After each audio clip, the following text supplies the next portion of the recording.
Silence your cell phones now.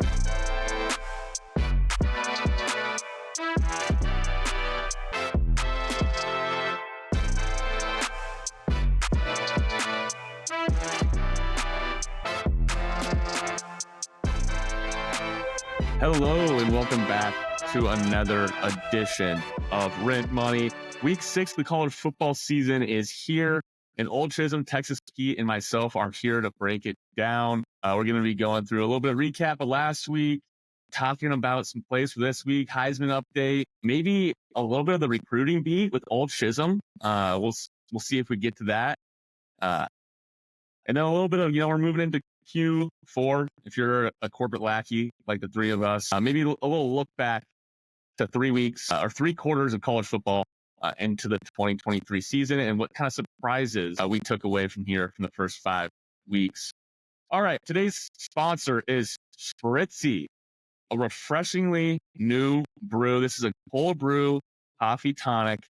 Face the day with the new coffee buddy, one that's not too hot, overly bitter, excessively sweet, or lacking the refresh you crave. I gotta tell you, these Spritzies, these cold brew coffee tonics, it's a mouthful, but it sure is a delight to drink. Goes down smooth, gives you the quick energy you need. The 3 flavors they got here, try them all.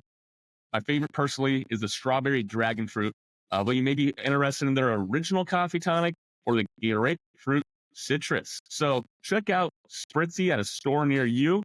You can find them on drinkspritzy.com. They're just getting into a bunch of Hy-Vs for the Midwest folks. So if you maybe shop at a Hy-V, go ahead and see if they sell Spritzy there at your local store and give it a try. Give it something new. What do you have to lose? Not much.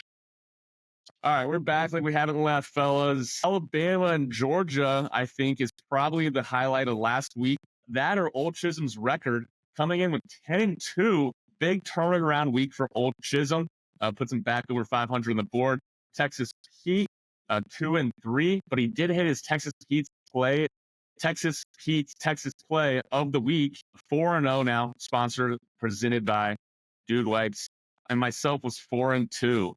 Adam, Rashid Shaheed is kind of your betting comp. You're either going to go big, maybe 3 catches for 100 yards and a touchdown, or you might just maybe not see the ball at all. It goes either way. It's like a seesaw with you.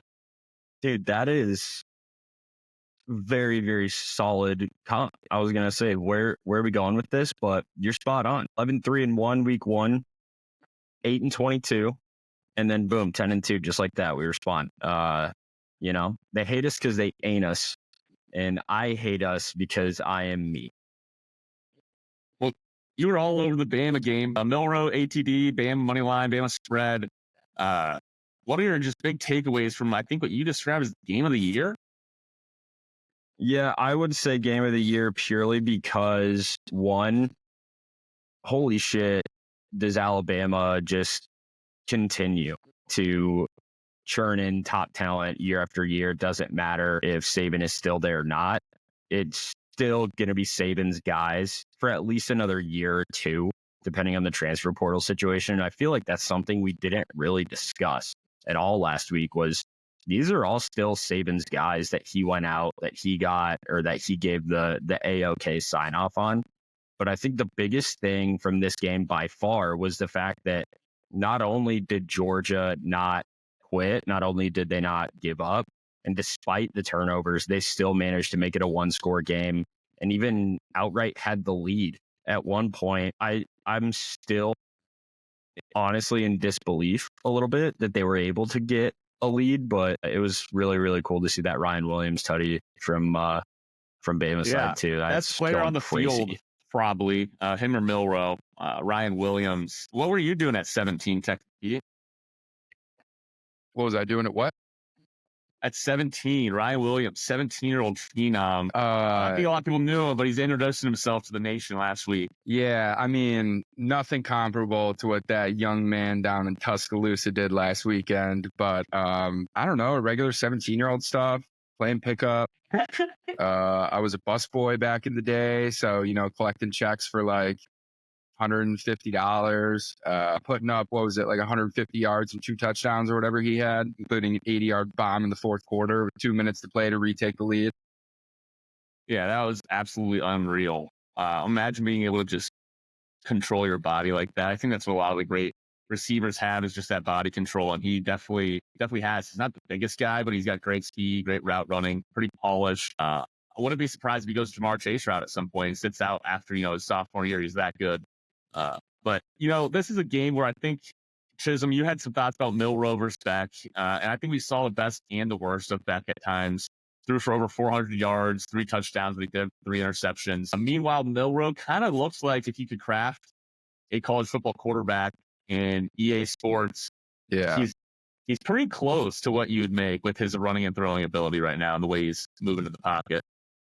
Yeah, honestly, the more that I watch him play too, the more that I'm convinced that he has the athletic ability to play pretty much any position that's not on the line itself. Like I could easily see him being a linebacker if you put on a few more pounds and just beating running backs to the flat. I could easily see him playing a safety and just, kind of being heads down, crown of the helmet at all times. Just that nasty physical side of football that they're trying to take away from us, but I won't let them. It's really cool to watch him continue to develop. I remember, this time last year, we were like, who the hell is Alabama going to go with at quarterback anymore? And fast forward to the end of that year, and he kind of made a name for himself. He's gotten even better since then. And I think a lot of NFL scouts would probably agree with me on that one.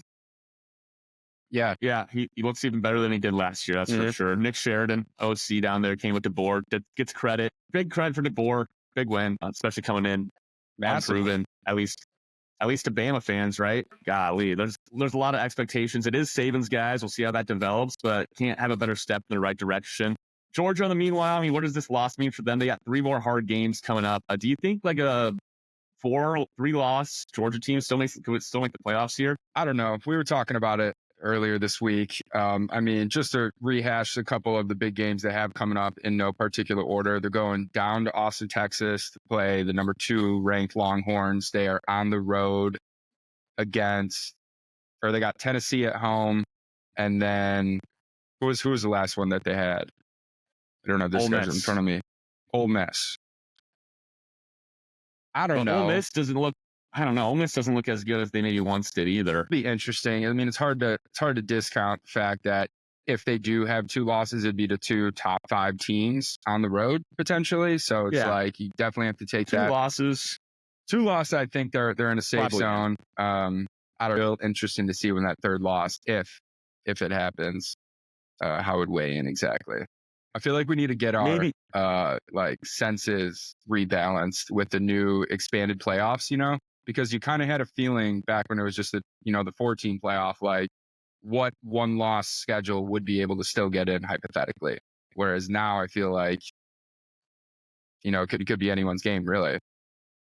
Right. And it's all changed. Maybe we just got to let the season come to us, and a lot of this stuff will play itself out. I got an Iowa State roommate that popped in, was already talking college football playoff opportunity for them. Maybe if the Big 12 will get 2 in. So, early in the year, everybody's got their dreams and aspirations, trying to do the math, trying to see what works. You already know a lot of the top teams, the Ohio States, Oregon, Texas will probably be there, Bama. Hard to see them falling out. But a big win for another team on the bubble was Adams, Old Chisholm's Notre Dame Fighting Irish. Great win against Louisville. Toughed it out. Notre Dame style, Notre Dame fashion wasn't the most electrifying, high-scoring game, but that was a big one they needed for their resume. And if they lost that, it could have been good night. Chisholm? Yeah, that was pretty much the only way that they could keep hope alive, right? We've gone from, after week 1 saying, oh, Notre Dame's pretty much a lock, to they really truthfully have to run the table because of the fact that, like we just talked about, a 3-loss Georgia team with 3 losses being against top 5, even top 10 teams is a hell of a lot better in my mind than even a 1-loss Notre Dame team, with that 1 loss being to a MAC school at home. I'm saying this as a Notre Dame fan. You cannot give them the nod or give them the bid against a Georgia team or any SEC team or any team in the country, if we're being honest, that has their only losses being against the best of the best. That being said, if it is a team outside of the SEC, they need to have solid wins on that as well because of the fact that it is a 12 team. You have a lot of different schools in the mix. The fact that Iowa State is even in this conversation is, I want to say comical, but it's really not because playing good defense. They got a great schedule coming up for them. In reality, it's going to come down probably to the Big Ten championship game. But Iowa State's got Utah and Kansas State to finish the season. So there's a very good chance they walk into that game 9-0 or 10-0, whatever it may be. And we'll see what happens from there. Those three teams could be the ones at the end. BYU's been playing well out of the Big 12. But Kansas State, nice win over Oklahoma State as well. Avery Johnson, 5-touchdown performance. Love to see it out of him. It was a bounce-back game that we kind of hopefully saw there. The BYU one, pretty goofy game. Ollie Gordon, on the other hand, just can't seem to get it going this year. I don't know what it is, what we need to do with OG3, but hasn't been fun to watch.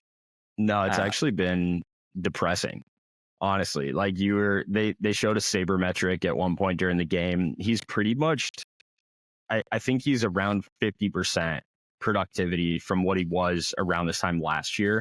He's barely averaging over 60 yards rushing a game on 18 plus carries. I don't understand where the fall off occurred. I don't understand if it's an offensive line or a schematic issue up front.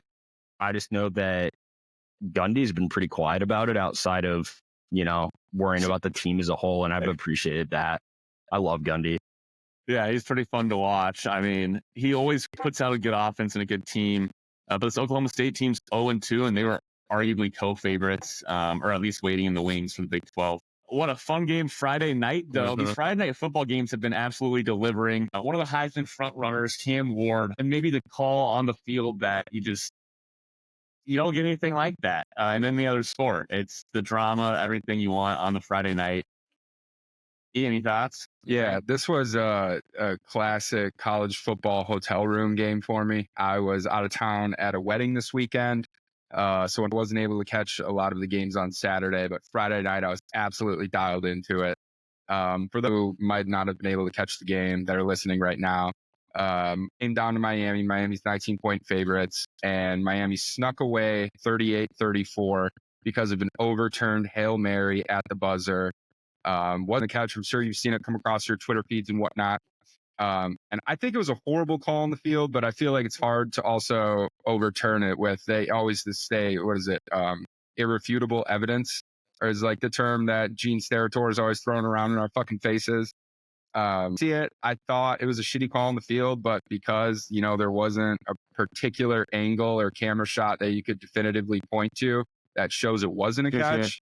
I don't know if it passed the eyeball test, but also I'm a moron and I'm just sitting back at home. So what do you guys think about that? I just like that Miami hit the lights. Like they started doing we just won the game lights, and then they called the touchdown. I just couldn't imagine being in the stands for that one. The ups and downs of you win to you lost to you win again. Better than being the other way around, I guess, at home. But Cam Ward was doing some sweet stuff down the stretch. He was having his, not a Heisman moment against Virginia Tech, but continuing to submit that campaign for himself. Yeah, I thought it for sure wasn't his best showing, but he at least showed something similar to Carson Beck. Luckily for Cam, he got a win, but both of those guys I thought showed so much grit to be able to go out and, even though they made multiple mistakes, still show face and still be leaders on their team and still look comfortable enough making plays and getting the ball to their playmakers, right? Giving them at least a chance to win, right? I think Georgia's defense, a lot of looking in the mirror to do, but the Miami team, I would say honestly, same thing. That defense looked atrocious on Friday night. Luckily for them, they have Cam Ward on the other side. Absolutely. Well, this week, talking about perseverance, and maybe we'll get into the picks, but there's a UNLV game on Friday, I believe, that I'll be interested in. Real quick, maybe we could talk through just Heisman Award odds. It's always fun to see how these fluctuate throughout the season. A lot of times you're going to get the name, the big names up front, the people on the teams that are expected to make the playoffs. You got Milroe, Ward, Travis Hunter, Ashton Genty. And this is where I want to take a moment here and just give a shout out to probably the most fun player in football currently out at Boise State. He has a chance to run for 3,000 yards this year, possibly breaking Barry Sanders' regular season record. Ashton Genty's just put on the highlight tape. I don't know, Adam, you're a big fan. You've been typing him up since before the season. Yeah, I didn't think you'd look like this. I mean, Jesus Christ, like go on any betting site and just look at his player props, and that tells you everything that you need to know. I feel like this is the closest I've felt to seeing like Adrian Peterson, maybe even Reggie Bush. I think Reggie Bush might be the best comp at this point. The ability for him to go out, doesn't matter who they're playing, just dominance from Gene T. And he does it with almost a Cam Ward-esque relaxed swagger that is, you want to get mad, but then you watch him play and you're like, that was just really fucking cool. I don't have anything else to say. What kind of mileage we got on him? What year is he at Boise State? I think this is going to be his junior or senior year. Okay. He's definitely going to be coming out. Word. Yeah, I can't say I was familiar with him before the season. He's got a pretty easy schedule the rest of the way, too, which is not going to hurt. Yeah, he's a junior. Jacksonville, Florida. 82 carries for 845 yards, 13 touchdowns, and averaging 10 yards per carry. If you kind of do the math there. That's pretty impressive. Human first down. And how many running backs? I don't know. It's not a running back award as much anymore unless you have a really special season. It's especially not if you're having a special season for Boise State. To actually make a run, I think he's going to have to do something a little bit miraculous. But he's at plus 1,000. Dylan Gabriel at plus 1,400. Nico at plus 1,500. Jackson Dart plus 1,600. Ewers at 2,000. Howard at 25. And Miller Moss at 25. Anything stick out for you guys there?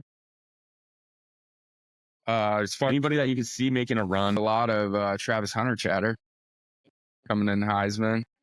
Finally, I feel like discourse is kind of over the fact of it being a quarterback award. I don't know. I feel like that's a general vibe around it. Will be interesting to see when the voters actually do come together to cast their ballots, but that's one I got my eye on. Personally, got some blood in the game. Got into it after the first couple of weeks, so that's my horse in the race. But I'm all about Nico Lamalavia. Did I get it right that time, Texas Pete? Yep. At plus 1,500, it feels like these are going to just kind of go up and down for a lot of players based off who had the last big game, big moment. Nico's still going to have an opportunity to go head-to-head with the front runner, Jalen Milroe, later in the season.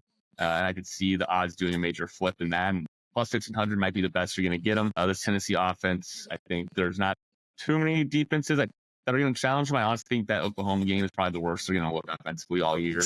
And they had a bye week. So the chatter's just a little quiet on Nico. He's down at plus 1,500. Something that circle. Not on this podcast, though. I think we'll never be down on Nico on this pod. This is a pro Nico pod. Once again, for those of you just tuning in for the first time, but Will Howard, as much as I hate to say it, has more to gain than any other quarterback named on that entire list. No one's really gotten out to a great start, only because Quinn Ewers was out the last 2 weeks. He is back this week. So we'll see. Or I guess next week. They're on a bye this week. This feels like a wait and see week for Will Howard going against that stout Iowa defense. I don't know if his odds will jump that high if they roll, but I will think it'd be an impressive test. And I could see him just taking a step back statistically. At the end of the year, even if you have an undefeated team, if you're not able to, match up statistically, it's going to be hard to win. So it's definitely a watch me week for Will Howard and see how he fares against that Iowa defense.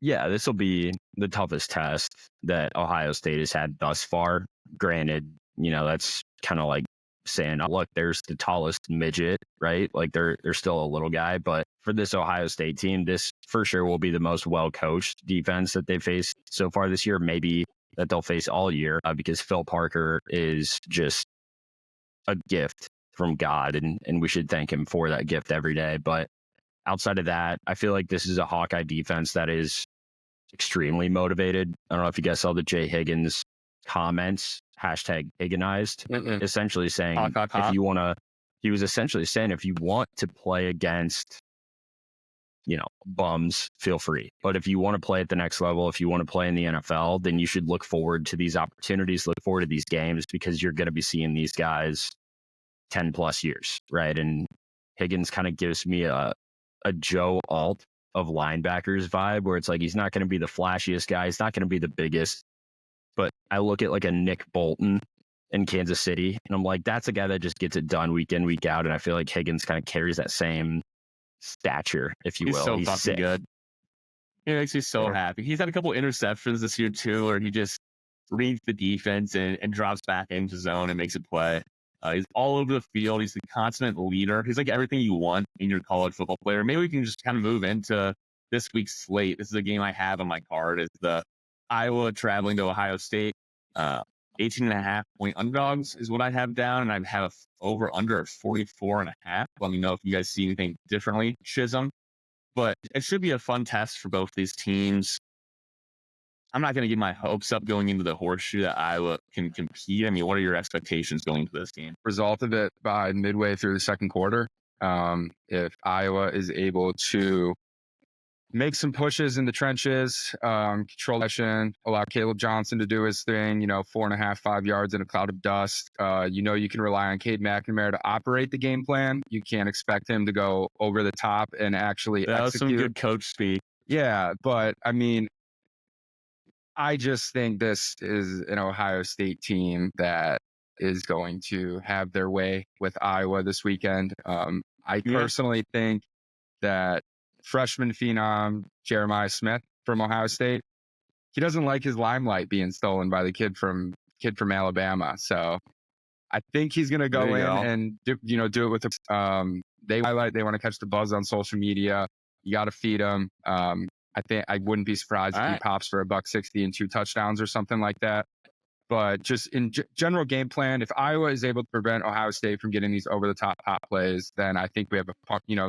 But if they break the top off the defense early, I think it's going to be a long game for them. I could see that happening. Maybe look for a new TikTok dance or something out of the end zone off a touchdown for the freshman wide receiver. A little extra showboating, trying to get his name back out there. I think that's probably the best summation of this game that you're going to get, purely because we know that this is an Iowa Hawkeye team that can't really come back from being down.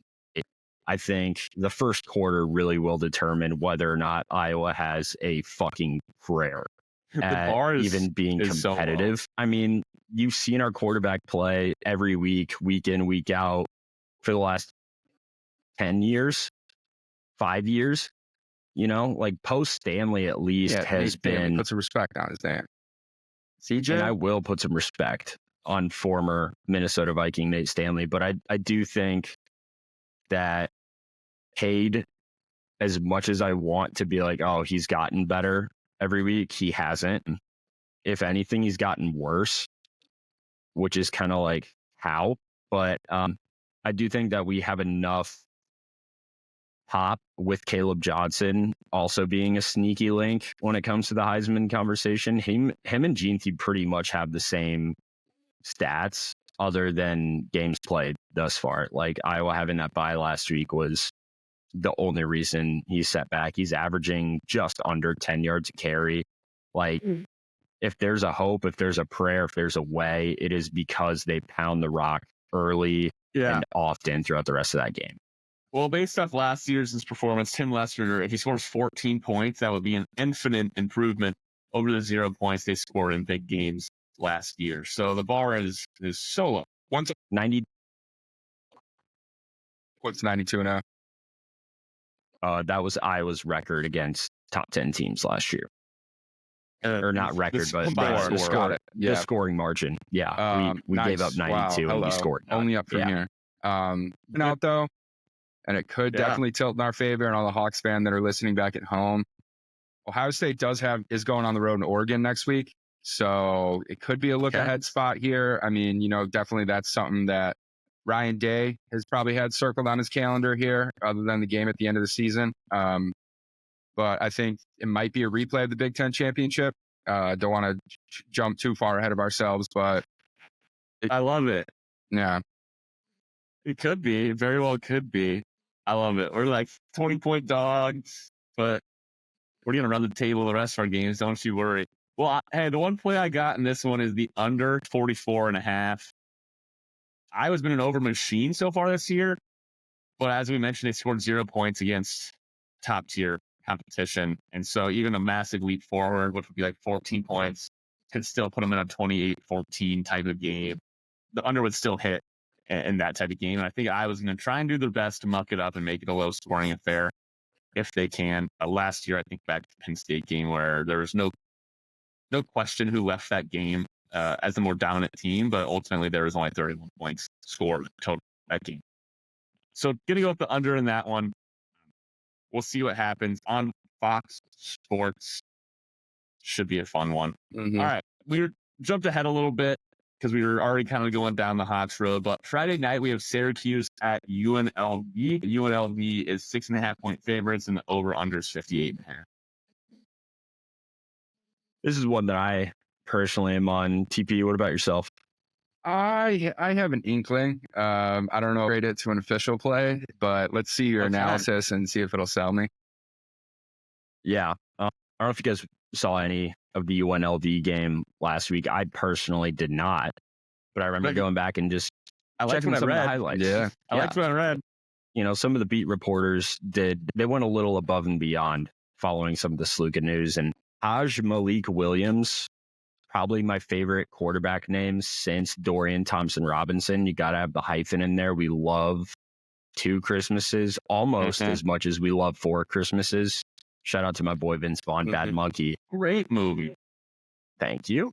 Malik Williams against Fresno State last week, pretty much the exact opposite of what Sluka, everybody else expected. He went out, he threw 182 yards, 3 tutties on 16 total passing attempts, and 2 of them were going at Ricky White III, who is a second-team All-American for the Rebels. Syracuse, quickly on them, their defense is just not good against the rush.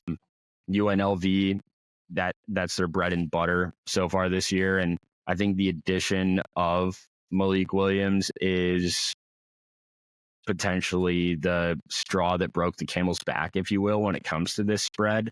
It opened up at -4, which is where I got them, but I would be confident enough in this to take it upwards of -6.5, purely because I think UNLV's offense might look even better with him under the helm. I like it. I like your thought process. The Sluka, I think, was way overblown for a quarterback that was not really all that in a bag of chips. But on the other side of the game, on the other side of the board, we have the Friday night legends that are the Orangemen. These guys live on Friday nights.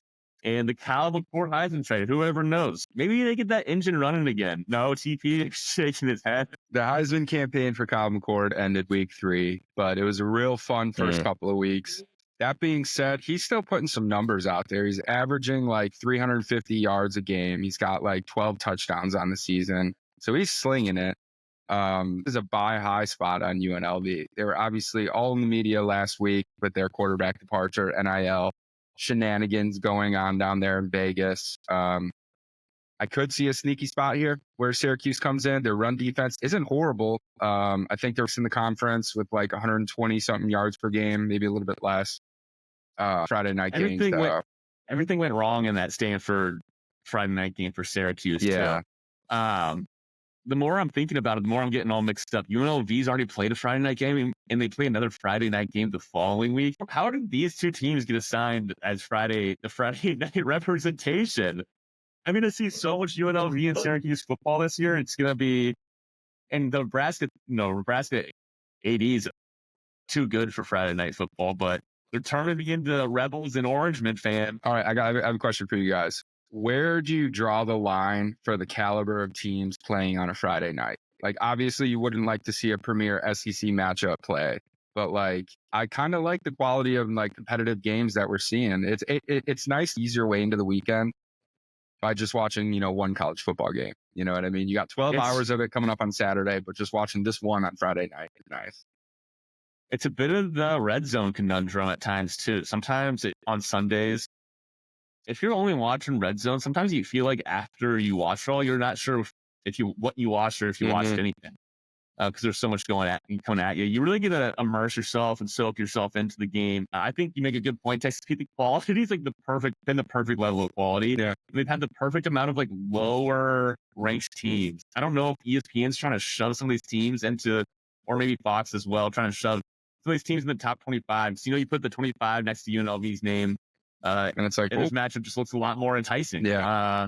On the television for a Friday night. But high scoring games, typically not always a lot of defense, can get a little sloppy.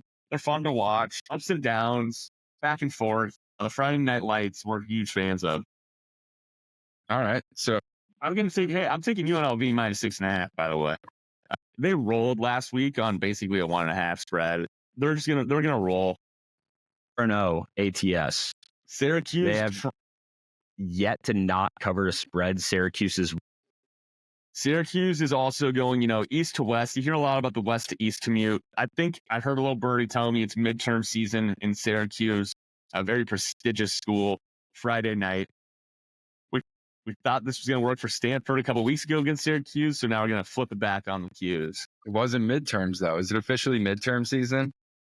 I feel like it is. Stanford has...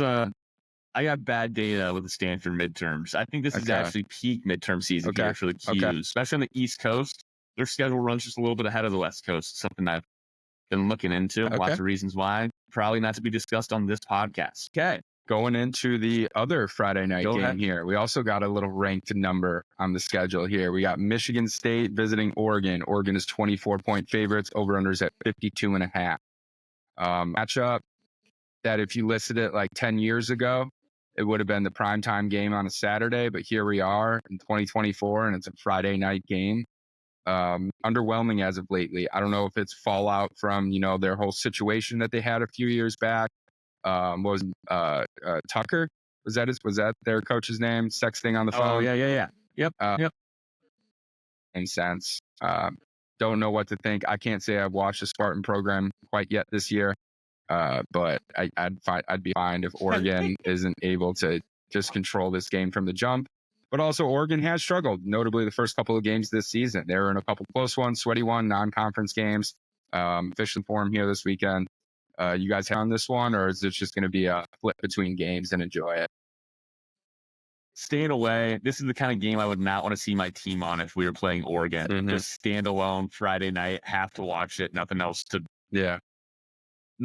distract you, and you just sit there and it sucks shit. But my first time I'm taking an extensive look at Oregon though, kind of really see what they're about, see what Dylan Gabriel's got going on there. So looking forward to it.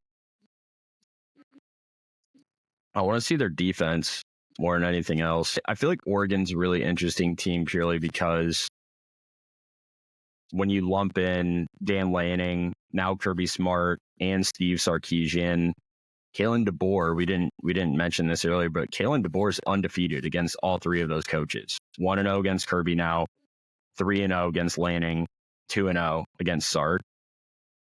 What's Lanning got cooking? Like, what's Lanning got up his sleeve? I want to see some physical defense. Show me something here. This is a show me something game. We got show me something from Will Howard this weekend, and we got show me something from Oregon. All eyes in the Big Ten. If you're an above average looking white guy in the Big Ten this week, step up to the plate. Show me something. Buddy. Step up to the plate and show me something. All right. Man, probably give my flowers to Will Howard on that one. Sorry, Dan. Not tall enough, buddy. You can't ride the ride, buddy. All right.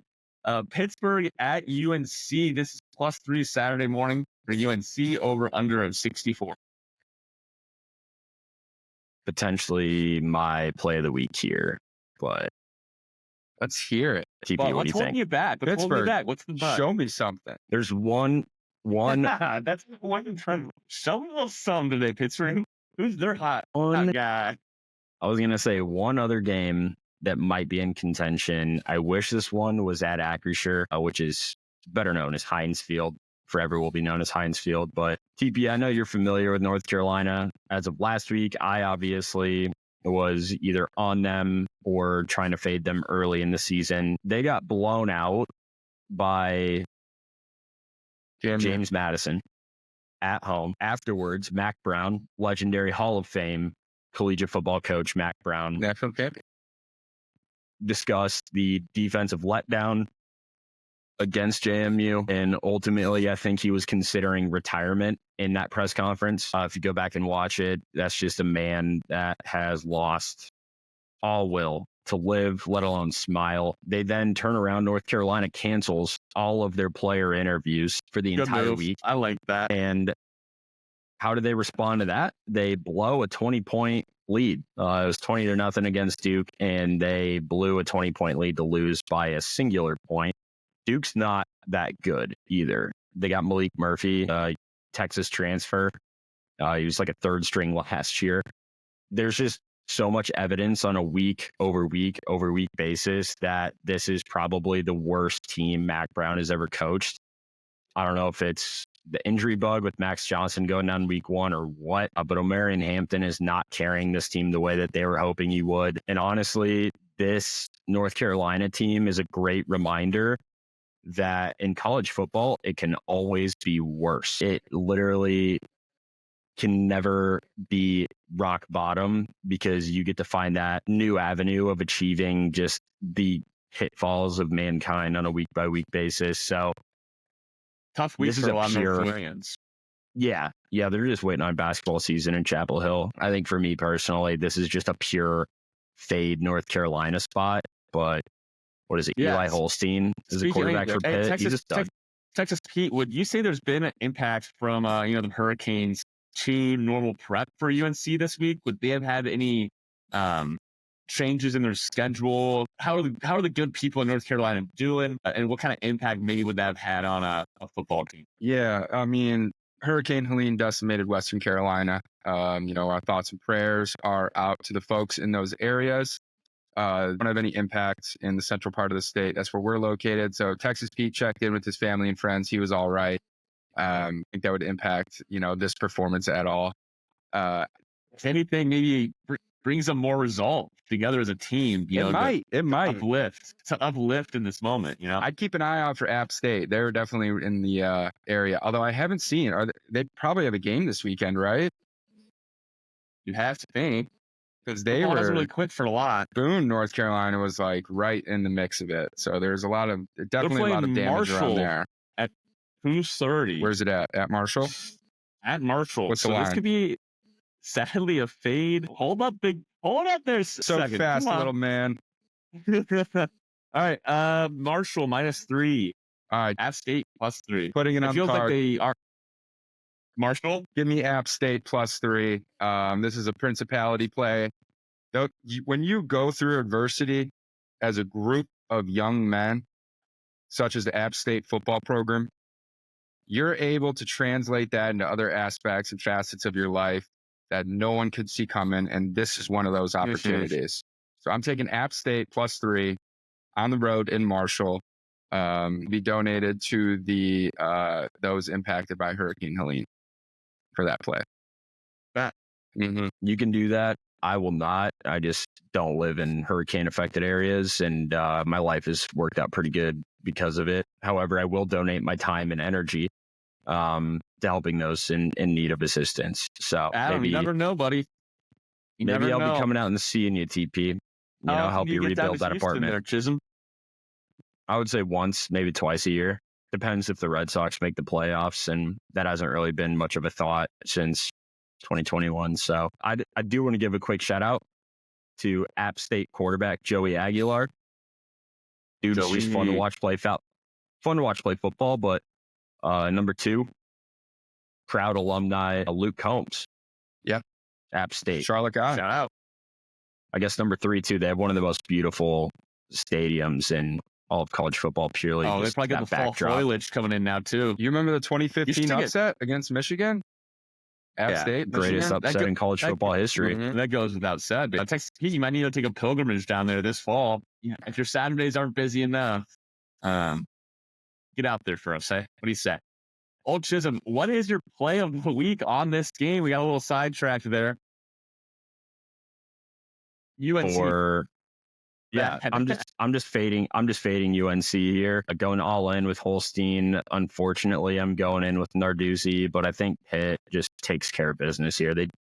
They beat a better West Virginia team in that backyard brawl, and North Carolina just is similar to Cade McNamara. They've just seemed to not improve at all on a week by week basis. If anything, they've gotten worse. So this is one of potentially two play of the weeks for me. All right. SMU at Louisville -6.5 over under 57. Yeah, I got to play on this one. This week, Chisholm. I wasn't tuned into the Notre Dame game, but I saw there was a couple turnovers that possibly could have swayed the momentum and everything going on. As far as Louisville turned the ball, was it 2 to 3 times? Two words for Louisville: tough, ineffective. Okay. Ineffective. Yeah, there was ineffective, I think. But no, there was definitely a few plays. One of them was on a pretty good scramble, actually. I think it was by Shaw. I was at the UT game on Saturday, actually, during this one. Yeah. So I was kind of checking into Peacock on the phone every opportunity that I had. Yeah, the true freshman corner actually came up. Leonard Moore made an unbelievable play to force one of those fumbles after like a 30-yard scramble and run. I don't really know for sure if Louisville is kind of in that A&M camp where it's like they're close, but they're not there yet when it comes to being competitive. I know that SMU is in that exact same camp. Preston Stone being their starting quarterback. Honestly, I think he's a stud.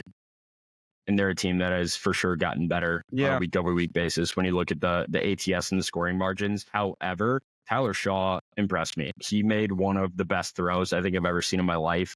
It was past sidearm to the point where it was a damn near submarine pitch. Not one person on Notre Dame's defense could mentally process what was happening during this play. I'm going to go ahead and make a clip of the play. Nice. Marking it right here because it was actually like maybe the craziest throw I've ever seen for a completion, let alone a touchdown in my life. He split like 3 defenders in the end zone while evading being sacked. Like, there's spots where Louisville looks so much better. I think Brome is a phenomenal head coach. He gets the boys up and ready to play. Oh, yeah. But then there's other spots, especially on their defense, where you could ask for a lot more from them, but also Notre Dame, I mean, they have like 18 running backs, I feel like, is their entire offense. So at some point, somebody's going to break one loose. Yeah, I got to play in this game. I'm laying the points, Louisville -6.5. So as I mentioned, check the box score. Louisville outgained Notre Dame by over 100 yards. So their offense is clicking, and they're doing it against high caliber athletes or, very respectable defenses. I don't think SMU quite stacks up to the caliber of defense that Notre Dame's putting out there. They're being at home in this game. When you get into conference play, that actually does impact the game. So if you're ever in between it, I always lean the home team. I don't mind laying the extra, couple points if that's what it costs me. SMU defeated Florida State last weekend, but so did my little brother's JV high school team. Florida State, I think it's a confidence builder going into conference play, but I'm laying the points here on Louisville -6.5. Bad team. A game I have for the 11 a.m. slate: Purdue at Wisconsin. Let's hear it. I'm pretty excited about this game. We got two middling Big Ten programs that are going to have a bit of a punt off to start the day. This Wisconsin team is no good when they're stacked up against the Alabamas and the USCs of the world. A trend you've been seeing in the NFL is the week after teams play the Lions, the big bad Lions, they're physical, they're big, they're going to run the ball. Teams kind of have a secondary week where they're playing a little fall off. Wisconsin was going through that after playing Alabama, losing their starting quarterback for the season, and then having to turn around and play a good USC team. They got outworked. They got outplayed. Simple as that. 38-21 final score. But this Purdue team is just so bad. So bad. 66-7 out of a Notre Dame team that I think we can all agree does not necessarily have a bona fide offense. 38-21, Oregon State. Nebraska won 28-10. Rayola didn't even play very well for himself. Nebraska did not look very good that game, honestly. But the spread is 14. Wisconsin's going to just be able to run all over this team. It's at home. two tough games. They're dying for a win. They're dying to beat up on somebody, try and get back on track. I just really like this spot as a blowout for Wisconsin, pounding the ball inside and just taking kind of Purdue out back and sitting on them at home at Camp Randall. Like the read. I feel like the fans need this one more than anybody. You know, like Wisconsin used to be a proud program and they just haven't been for a while. This is kind of one of those games where you have to go out, get up, and just lay a bit of the boomstick, make folks feel good at home. One final mention, Purdue just fired its OC this week too as well, which I don't ever think usually Mid-season? when you don't have the mid-season, the OC, which usually is an indication of a, where there's smoke, there's fire. That's a coach step. That's a house that is burning from the inside. Once you start pointing your fingers at each other in the coach's room on a college campus, things typically go downhill. But all right, TP, got another game on the card for us. Yeah, early slate. Boston College going on to Charlottesville, Virginia. Plays University of Virginia. 1 point favorites. Over-unders at 54. To date, I have reason to doubt Bill O'Brien and this Boston College team's ability to beat mid-mediocre teams. I think times this season, he's definitely turning the program around. I like the fact that it's essentially a pick'em here. Although that being said, I'm going to learn from my mistake last week, and I'm going to be taking the point here. So BC +1. Although this play has a covenant on it, and that's going to be Boston College's starting quarterback Thomas Castellanos. He went out of the game last week with an injury. He was practicing as of recording today on Wednesday, but during that, so it could be scratched from the card at game time decision if he's not going to be playing. But being said, I'm going to be taking BC. They've kind of been my bread and butter this year. No reason now. Bread and butter's been treating us well. It's when we get outside of our lane. Yeah. It's when we try to do a little bit too much. It all just kind of goes to shit. But I tell you what.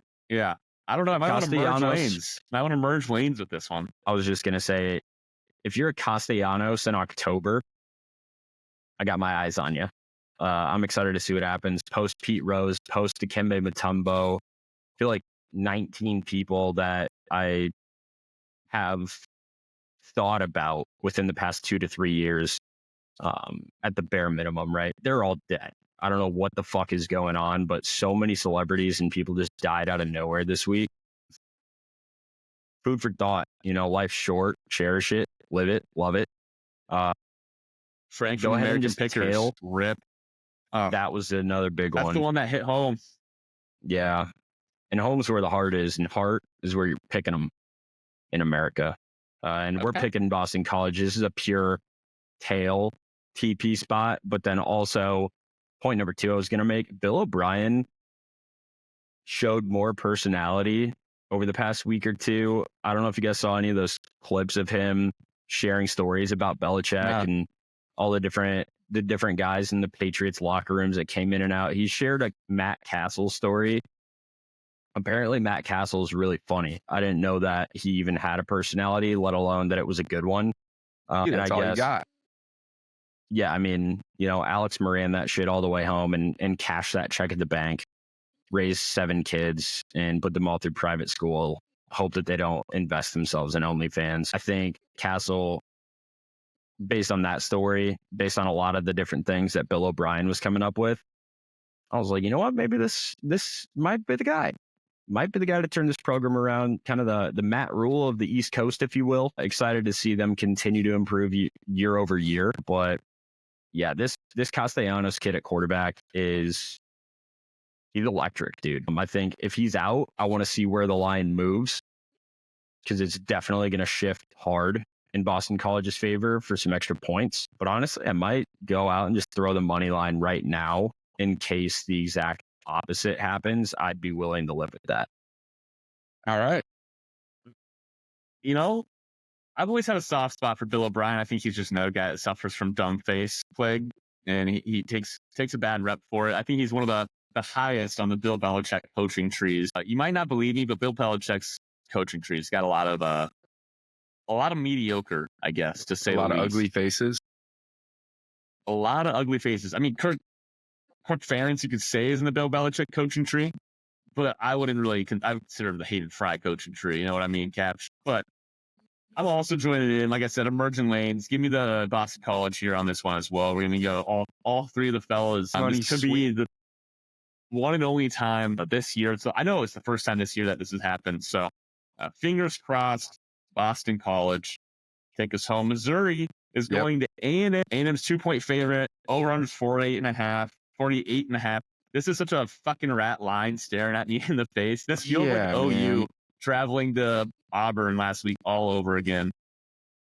Yeah, so this one exact same. Yeah, so this line, so it's Missouri on the road at A&M. A&M's 2-point favorites. And then similarly, we got Michigan on the road at Washington. Washington is 2.5-point favorites. These are such trap lines. Like, all the technical indicators are telling me not to take the ranked team on the road and to take the home team. But like, I don't know if I could pass it up. I just feel like this, sometimes you need to step into it. Sometimes you just got, Oklahoma should not really have covered that game either. But they got it done. Who's got action on this game? Chisholm, I think you got to play here. I do. Same thing as last week, dude. I went out through a max play on Oklahoma on Tuesday, and boy, did that pan out well. And yeah, I mean, I was drenched. We were in the fits for pretty much that entire second quarter through the end. There's honestly a better reason for this line being where it is than I thought. I think Missouri has done a better job of just going out and winning football games. They've won each of their last 8 games straight up. Texas A&M, meanwhile, has lost each of its last 6 games against AP-ranked teams.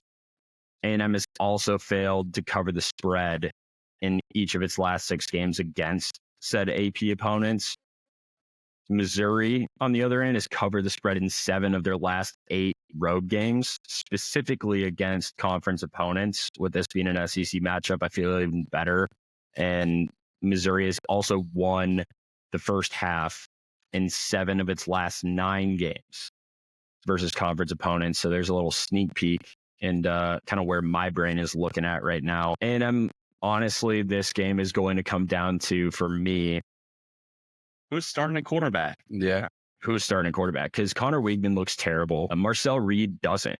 He has gone out. He's not turned the ball over, and he's found ways to get the ball in the end zone. Granted, Weigman played the only difficult opponent that A&M has had thus far this year. And I would say that as the season has continued to unfold, Notre Dame's not that tough of an opponent, especially when you were at home. It was week 1.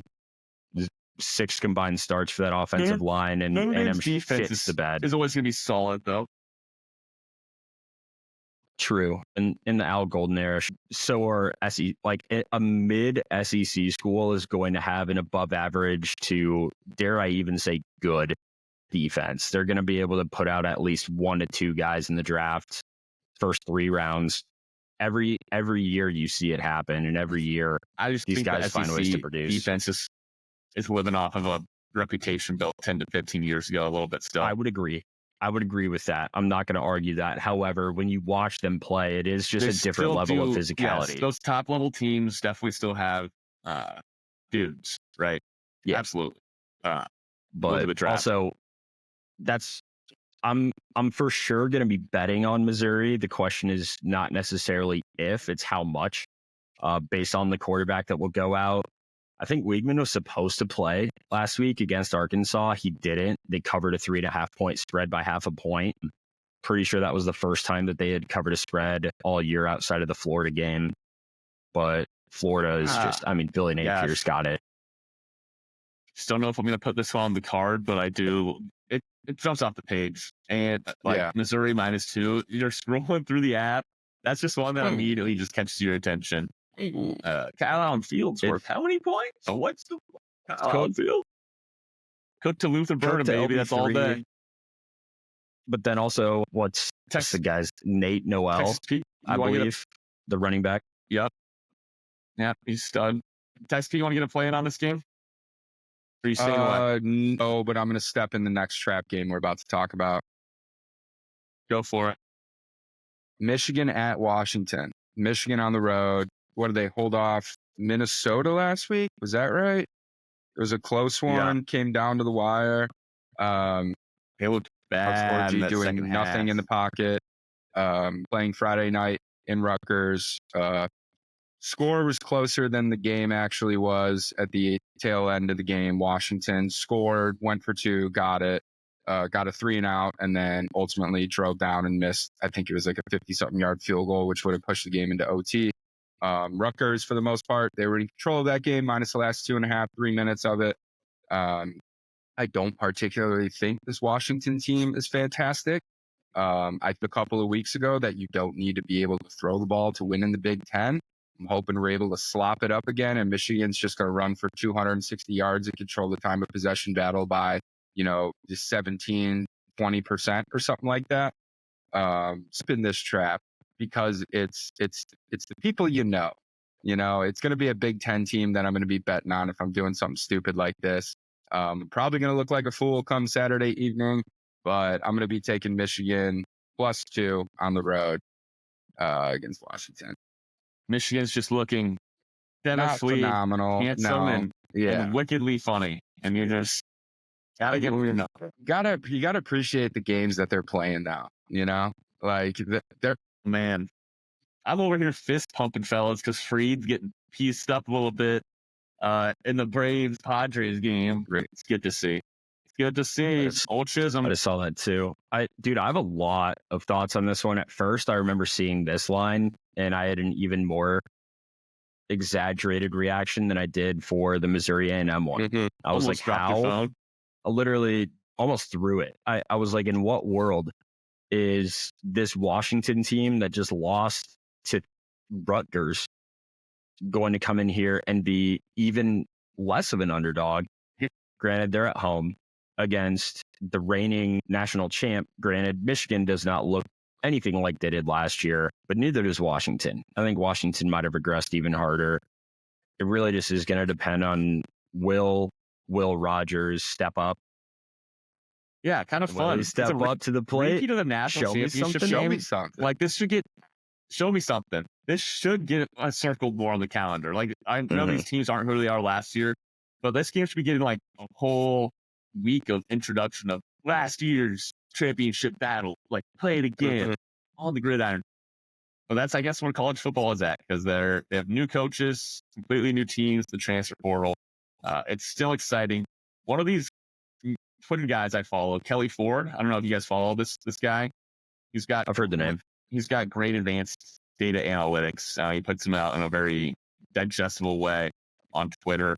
Highly recommend to follow. He comes out basically with this graph that describes did you win by however much you thought you won type of things. Or should you really have, it's basically like, should you have won or should you really have lost? And he had Rutgers as one of the few teams that won the game, and they were dramatically, expected to lose. Just if you look at the underlying data of the game. And now you can't just look at that and base all your football opinions. Sometimes you got to see something. Sometimes you got to be shown something. Show me something. But there are some of those, and that's probably where that line kind of gets to the 2 points. They're just really undervaluing the L column from Washington last week. Night slate game too. NBC prime time. Repeat. What's the guy's name? Kelly Ford. Kelley space Ford as in Force truck. Great stuff. Noted. I'm gonna go check him out. All right, we got a service academy game. Maybe at Air Force. Air Force is 10-point underdogs, and the over/under is 35. Navy's been running the fucking ball this year. What's new? But woo, they're the most efficient running team in the nation, pretty much. Yeah, they're for sure up there. And speaking of efficiency, I feel like everybody probably knows where this one's going, but Navy and Air Force are playing. Yeah. That's 2 service academies, baby. That's a system play.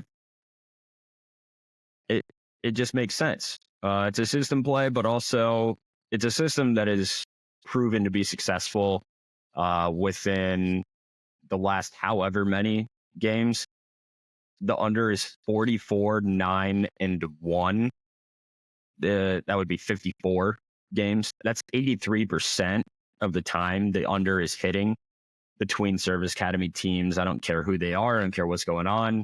And I understand that you're not going to make a bet just solely on a singular trend, but the deeper dive into why it's at 83% might give you a little bit better insight as to why it's been that consistent. I think the biggest thing that you can look at with both of these teams is that, like you just said, Jack, Navy's going to run the ball, and so is Air Force, except Navy does it a lot better. Air Force, not as much. They just have slightly cooler jerseys because they have a slightly cooler color scheme, and they're in the middle of the Rocky Mountains and Monument, Colorado. But outside of that, I don't think Vegas has been willing to own the fact that they don't really set the lines where they should be. They're more than willing to do it when it's Iowa versus Northwestern at Wrigley Field, but they're not necessarily willing to do it when the future men and women of our nation's military are playing one another. So until Vegas decides to put these games closer to where they should be in the high 20s, low 30s, that's too high. That's 7 touchdowns that will not be scored in this game because both of these teams are going to run the ball out. So, do you want to hear my advanced analytics stat of the day? Came up with this one on the spot. Oblige me. I need Navy's had 6 different running backs carry the ball for them and 3 fullbacks carry the ball from this year. That's not even including their star quarterback that leads the team in rushing. They basically trotted out 9 different running backs out there to just go and put your head down and run to the line, son. Love it.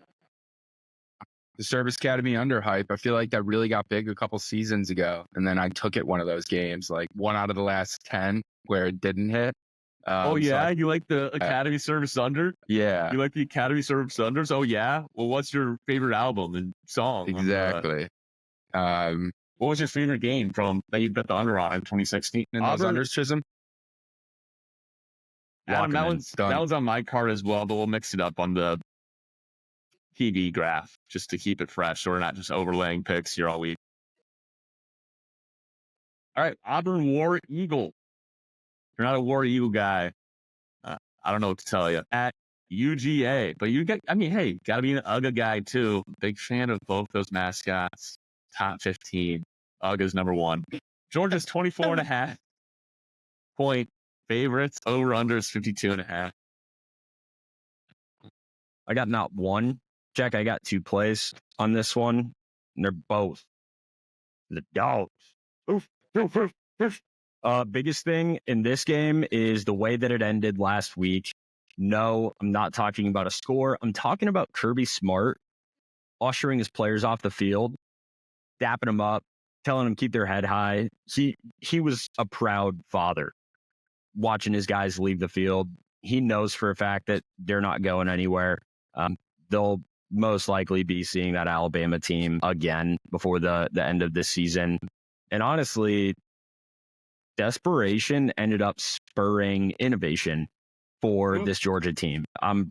Yes, I am also proud of myself for coming up with that. But in the final 4 drives last week, Georgia had exactly 3 runs that were called. And obviously, you can't run the ball a lot in those situations. You're down 33-15 in the 4th quarter. But it was also no coincidence at that point that abandoning the run altogether was what probably will have the most efficient little stint of offense that this team is going to see all year. If you recall, they were really slow out of the gates against Clemson to start the year. Exact same thing happened against Bama. I think that Kirby is not an idiot. I would go insofar as to say he might be the best coach in the country at any given time, even with Saban on the field across from him. It's debatable, but I think that they're going to come out hot this week, and I think they cover 13.5 first half spread against an abysmal Auburn team coming off of yet another loss, this time at home. And I think they also go out and they cover 23.5 or better for the full game spread as well. That this is going to be, we'll see as far as that first half spread goes if they decide to continue airing it out. But for sure, the ground and pound over time and their ability to just they're just so much better than Auburn is in terms of coaching, in terms of talent. Give me both of those lines. Let's have some fun on that one. Yeah, I feel like with those large spreads for like these premier SEC teams and programs, like they got 5 and 4 star recruits that are coming in the second half when they're up, 30 plus points anyways. And those guys are trying to make a name for themselves, earn some PT for the upcoming season, or possibly, Maybe increase their value in the TikTok transfer dance. portal. Exactly. Get the So, name back out there. I don't mind laying a good amount of points, for games like this. I personally am not going to have a play on it. I'm just going to appreciate the good mascot game. I wish it were Auburn, so we'd be able to see the War Eagle fly in. But, lots of boops on the sideline. Wouldn't mind that. Dude, when are we going to get a spin-off show? I want to see what Ugg is doing right now. Dude, What he's doing. Ugg, come on the pod, man. You're more than welcome to. Ole Miss at South Carolina. Ole Miss took a tough loss last week to a Kentucky team that's feisty and, dare I say it, fun. Feisty and fun Kentucky team. Playing these guys tough. Ole Miss and Georgia. Ole Miss obviously taking home the cake. South Carolina's plus 9.5. Over-unders 53.5. This is a fun matchup, and Ole Miss has got a lot to prove, but at home, South Carolina, the Gamecocks, always a tough team. Don't forget, also in the top 15. Actually, outside looking in, this might flip my pick here. Outside looking in for the Gamecocks mascot on the top 15 list. Who's got this game? I think this will. I don't know. Somebody just tell me what they're thinking on this one. I want to throw South Carolina so bad. I really do. Dylan Stewart is a stud. Do it. Jackson Dart's going to be under pressure all day. You're catching 3 scores at home against a team. I think this might be a by the hook game. I'm going to sleep on it tonight, make the decision in the morning, but can Beamer and the boys come out back-to-back weeks, just kind of be like, hey, Lane Kiffin, remember when you made all those cool TikToks in the off season?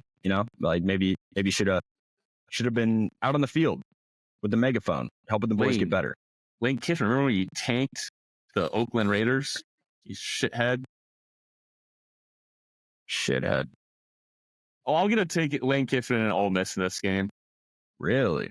It feels like an Ole Miss blow 'em out game. They didn't look great last week, obviously, but 52-13, 40-6, and 52-3. Those are all against very middling opponents. Opponents that I do not believe in, but I do believe that when Jackson Dart and this Ole Miss offense gets rolling, they can put up big points and they can put them up in a hurry. South Carolina, on the other hand, I don't know. I just don't believe in the defense. Even though they did mollywop their one shared opponent in Kentucky, this is a show me game for me in Ole Miss. It's what I thought they were coming into the season. So they don't show me here, then they're on the list and it's done for. So we're going to take Ole Miss with the points here. Speaking of show me, Jack, I did want to call out the fact that we are live on X right now, and we have a comment from a viewer by the name of Lord of the Plains at Plains_Lord. Lord of the Plains is curious if we would be able/willing to do a sneaky preview, quote unquote, of K-State versus Colorado off the bye. Maybe towards the end. Yeah. Do we save it right now? No, save it. Go through your guys' last picks. And I think I've hit mine, and then we can give a sneaky preview. All right. Yeah, I got just the 2 quick ones, couple quick hitters. Soda, US 8.5 point favorites, over unders at 51. I'm going to be laying the points on the Trojans here. I don't think Minnesota is anything spectacular. I think this might be a get right game for Lincoln Riley and this USC offense with Miller Moss at the helm. I'm not going to the 2-score territory here, even being on the road. I think they get the job done. And then my last play of the weekend is coincidentally the late game. It's going to be Texas Tech at Arizona. Arizona is 6-point favorites, over-under set at 64. This is like the fuck it, I'm drunk, I'm down on the day. Should we throw some action on the night game play of the week? I'm going to be taking the over 64 here. Both these guys can clearly air it out. I wouldn't be surprised if McMillan from Arizona and then Texas Tech's high-flying offense is just going to be like all the touchdowns are going to be from beyond 40-plus yards. I think the top off of both these defense.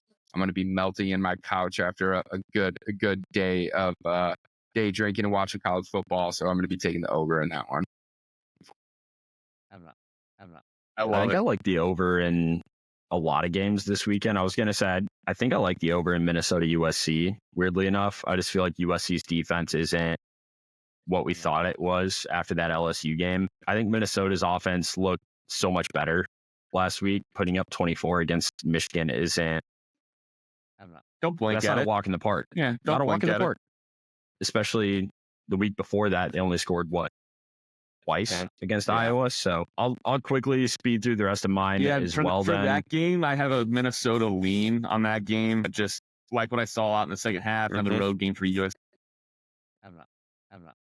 This line came down from 9.5 to 8. At 9.5, I liked it a lot more than 8 for whatever reason, but might still play that one. I think this is one of those games that sneaky Minnesota comes out and wins this one outright. But I would not be willing to put my money where my mouth is there as much as it's just, that's a vibes thing, you know? So yeah, to your point, Jack, if we were getting this closer to 10, might be more inclined, but at the same time, Miller Moss and company could come out and just bombs away on that one. Super quickly. I don't know if we discussed this one earlier. I think we touched on it for sure. Iowa money line. I'm just going to throw that out there. You only get so many of these opportunities in a lifetime. Do you want to live on your knees or die fighting, with your comrades? Swarm. Next one that that's like pure ecstasy play of the week. It's not only is it your alma mater going up against a top 5 ranked opponent and hopefully coming out with a win, but also having money on the game too would just make it that much sweeter. Take it to the next level. That's a story you tell your kids. Your grandkids are going to hear about that. But a couple other plays. I just had a lot of leans this week, but I have a feeling a lot of these will also be turning into plays. Lean with it, rock with it. Army minus 11.5. They look so good last week. They pretty much covered the spread by before halftime. They're going to Tulsa.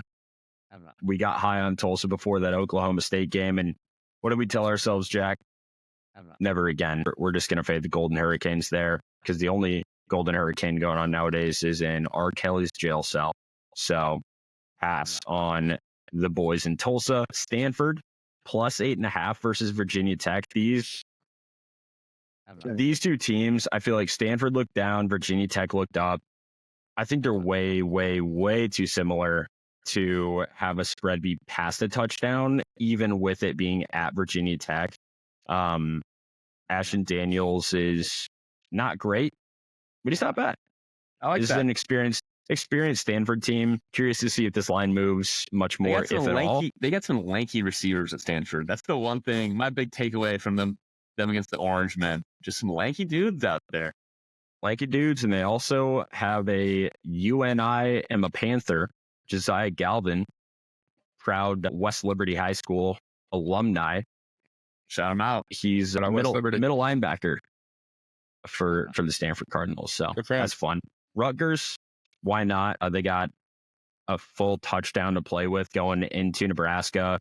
We've seen Nebraska start hot, and then they started playing conference teams and not look nearly as hot. That Purdue game last week was something else. So Rutgers money line, maybe not, but spread for sure. Curious if y'all have any thoughts on Arkansas getting almost 2 touchdowns against Tennessee. They're going into Nico land. Is that one that either of you have any thoughts on, or do you want me to just continue whipping through these next 2 or 3? Thoughtless, brother. I love that. Pro Nico pod, though. Still a pro Nico pod. Don't forget it. Nico, come on the pod, man. Biggest fans. You give me your read, and I think I'm probably just blindly betting Tennessee until I lose at this point. Yeah, I was going to say this might be the one game where I throw on the opponent just because Arkansas has played pretty much every game close they've missed out on covering a few of them. I know Oklahoma State I think I got them at +8. A lot of folks got them at 7.5, and they missed that cover in overtime. And then last week, 3.5 point spread, they lose by 4 to A&M. So they're close. They're knocking on heaven's door. But even if we do go out and we say Arkansas +13.5 is the move, I think I would turn around and probably throw several overs on any Nico player props that I can get. They're tougher to get here in Texas for college player props, but we'll see. Outside of that, Iowa State. It's time we give this team some respect. I like them a lot. -12.5 versus Baylor. Not really a lot of thoughts going into this one other than Brody Brecht is week 1. You kind of hear that name and you're like, yeah, he's a quarterback. And week 6 rolls around and you're like, that's a quarterback name. That's a guy that can lead his team. You know who else has a good quarterback name? Brock Purdy. You really just kind of start hyping yourself up, daydreaming, thinking about what could have been if that kicker missed that kick. But then I would say last 2, UCF. KJ Jefferson and company, while they're not going to be in the bounce house for this one, they will be in the swamp. They're taking on Billy Napier and a Florida Gator team that has gone on record this week saying that they will be starting 2 quarterbacks moving forward in both Graham Mertz and DJ Lagway. You guys know my philosophy when it comes to having 2 quarterbacks, minus the 2015-2016 Dowling Catholic High School football team. If you have 2 quarterbacks, brother, you got 0. So go ahead and count me out on Florida even contending with little brother UCF, a.k.a. the 2017, 2018 national champions. Final play, similar to the, I don't know about that Jim play when it came to Stanford catching 8.5 against Virginia Tech. I don't even think we've discussed the college game day game of the week, the woke versus Coke game. I saw that. Miami travels westbound. They're heading out to Cal Berkeley, and they got 10.5 points that they got to cover. That's where game day is? Game day is going to... I don't get, why is Miami Coke? I don't get it. It's Miami. Yeah, like it's just The a nice city- beach town. The city is filled with Cubans, and brother, they're not just known for sandwiches. Good sandwich, though. They have fun. They have a good time. Got it. All right, learn something new every day. The woke part So- for Cal, I mean, that makes perfect sense. Calgorithm. I mean, how funny was the post where they were talking about how Cal gave Florida State the win because communism should prevail? Like, it's just you're in a can't lose spot if you're Cal as a fan, as a student, as a player. It's now or never. Show me something. You got house money. The show me something is much more for this Miami team. Mario Cristobal. Mario Cristobal needs to look like a good coach. That's really what I want to see. Everyone you on want the him to show you, defense, baby. I want Mario to show me that the game last year where they fumbled away a win instead of taking a knee, that was a one-time thing. They've learned from their mistakes and they know how to go out and dominate. Nor should we, dude. Yeah, fuck that. But yeah, I'm not even going to run through all of my picks because I think I have about 16 or 17. I will just tell the listeners, hey, go ahead and take a look at our Twitter page. About this time tomorrow, they're all going to be up and loaded and ready to go for you, confirmed and locked and loaded. So I yield the rest of my time. Wonderful. All right. Well, It's going to be another Rahid Shaheed week here, dude. Yeah. 16 plays. We're kind of following suit. This is the most amount of plays that I've had this season. Just to recap them, we've talked about a lot of them. So Hey, yeah. What the hell was your Texas play of the week? Did I miss that? So for those listening at home and are unfamiliar, Texas Pete's Texas Play of the Week presented by Dude Wipes is 4-0 on the season. Can't fucking miss with this right now. That being said, it's a bye week for us. Didn't see anything on the card that we loved. Don't want to force play. It's pretty honorable. So we're going to keep it rolling. What does Dude Wipes think about that? Dude Wipes is fine with it. It's in the contract. Everyone has a bye week. Okay. Recapping the card, SMU at Louisville. I'm laying 6.5. Louisville at home. Pitt -3 favorites on the road and in Chapel Hill against UNC. I'll be taking them. This is my contingent play, depending if Castellano healthy. BC +1 on the road in Charlottesville. This one is the no-brainer. We'll figure out if this is going to hit or not in the second quarter play. That'll be on the road in the shoe against Ohio State. Ohio State is 19.5-point favorites at the time of taping. So I'm going to be points on them as well. USC on the road, 8.5-point favorites going into Minnesota. Sucker bet with Michigan +3 dogs on the road at Washington. Fully expect this one to lose as I'm going to be placing it. Don't know why I'm doing it. Just can't pass up.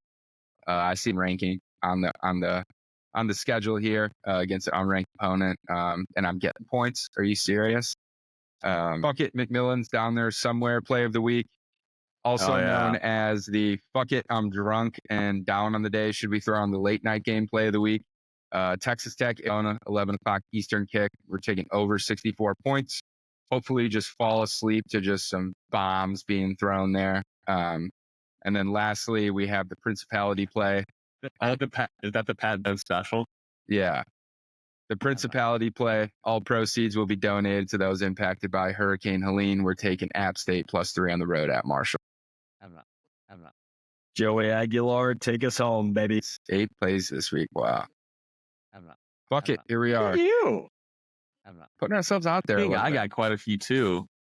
I'm trying to make sure I have them all. Let's know for the followers at home. Money hosts you're listening to right now are at or above 500 on the season. Fun fact. Not bad. Could be worse. Not bad at all.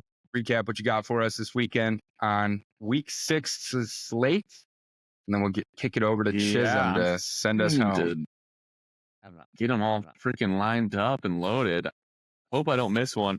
All right, BC +1 in Charlottesville. Armed Forces ball system under. Got Adam. What was that under? 35? 35. 35. I was over Ohio State under 45.5. Ole Miss at South Carolina. Ole Miss -none. It's the Lane Kiffin Big Eagle run it up game. UNLV -6.5 hosting Syracuse. This is the Sluka rally post Sluka game. Then we got Wisco. They're hosting Purdue. Wisco -14.